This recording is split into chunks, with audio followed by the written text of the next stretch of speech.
আমি আজকে স্বপ্নে দেখেছি আমার আব্বাজান হযরত মুহাম্মদ সাল্লাল্লাহু আলাইহি ওয়াসাল্লাম আমার ঘরে ঢুকে কি যেন তালাশ করছে। তিনি ঘর থেকে বের হয়ে যাওয়ার সময় আমি আব্বাজানকে পিছু ডেকে বললাম, ও আমার আব্বাজান, আপনি আমার ঘরে কি তালাশ করতেছেন? আব্বাজান আমাকে বলল, ও আমার ফাতিমা, আমি তোমাকেই তালাশ করছি। আজকে আমি তোমাকে নিয়ে যেতে এসেছি।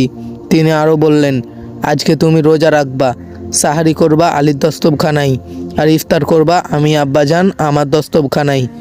এই গল্পের ব্যাখ্যা শুনে তাদের দুজনের আর বুঝতে বাকি থাকলো না যে আজকে হযরত ফাতেমা রাদিয়াল্লাহু তাআলা আনহা ইন্তেকাল করতে চলেছে। এবার দুজনেই আরও জোরে জোরে কান্না করতে থাকলো।